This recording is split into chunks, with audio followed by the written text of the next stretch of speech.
Elbette ki hepimiz yer yer başkalarını tenkit etmeyi düşünebiliriz. Bu tenkit gıybet çerçevesi içine bile girebilir, hafizanallah. İçimizde olabilir bu.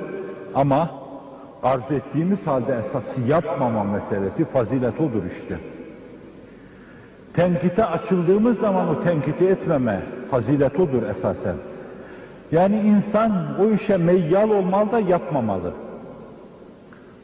Bu açıdan hizmetimiz bakımından ben tenkit etmemeyi, gıybet etmemeyi şahsen çok önemli görüyorum.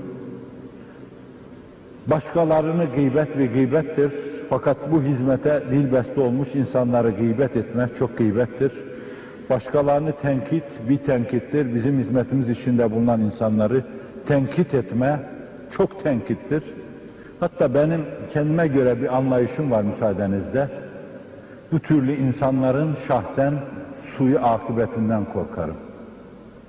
Kardeşlerini çok tenkit eden, bunlar iş yapamıyor, iş beceremiyor, yanlış iş yapıyorlar deyip sürekli onların yanlışlıklarını nazara veren, çok yakın bir gelecekte kendi yanlışlıkları altında kalıp ezileceğinden endişe ediyorum.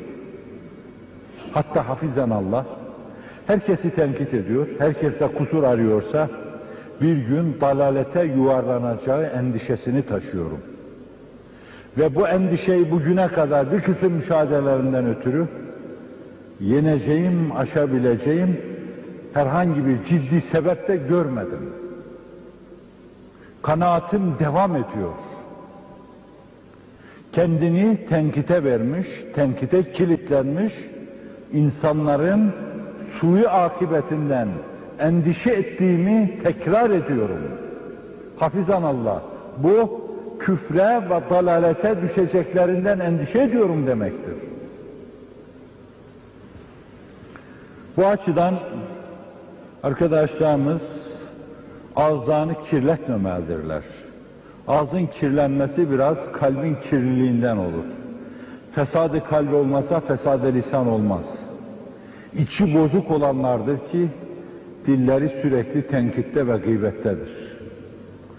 Benim kalbim temizdir, hizmet mülazası, hizmet maslahatı falan demelerine kimse inanmaz onların. Evet, kalp temizliği temiz kelime üretir, temiz düşünce üretir.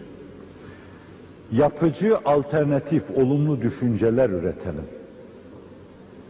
Ve düşüncelerimizi toplum içinde meşveret meclislerinde ortaya koyalım. Usulüne uygun, münazara adabına uygun onların müdafasını yapalım. Hüsnü kabul görmediği zaman bir başka zaman yeniden onu değişik bir üslupla anlatalım. Kur'an'ın tasrif dediği üslupla anlatalım. Ve fakat gıybet etmeyelim, tenkit etmeyelim. Bu hizmetimizin binini, bereketini alır götürür. Bir yerde tenkit varsa, Cebrail tenkit etmez, gıybet etmez ama fakat siz Cebrail kadar aktiviteniz olsa, hayata mazhar olsanız, o kadar çalışsanız, o kadar samimi olsanız, o kadar ihlaslı olsanız, bir şey söyleyeceğim size, az yemin ederim. Fakat yemin edeceğim, vallahi billahi tallahi, oradaki hizmetinizde katiyen bereket bulamazsınız. Hizmetiniz Cebrail'le, Mikail'le, İsrafil'le, Azrail'le temsil edilse bile, eğer bunlar birbirlerini tenkit ediyorlarsa muhal farz, eğer birbirlerini gıybet ediyorlarsa, bu hizmetin binini, bereketini göremezsiniz. Az gidersiniz, üz gidersiniz, dere tepe düz gidersiniz ama çuvaldız boyu yol alamazsınız. Şu anda Türkiye'de çok az yerde ve değişik birimlerde kendi cemaatini tenkite kilitlenmiş bazı arkadaşlarımız yüzünden bereketin selin önünde kütükler gibi sürüklenip gittiğini gördükçe yer yer Allah'ım hidayet eyle diyorum.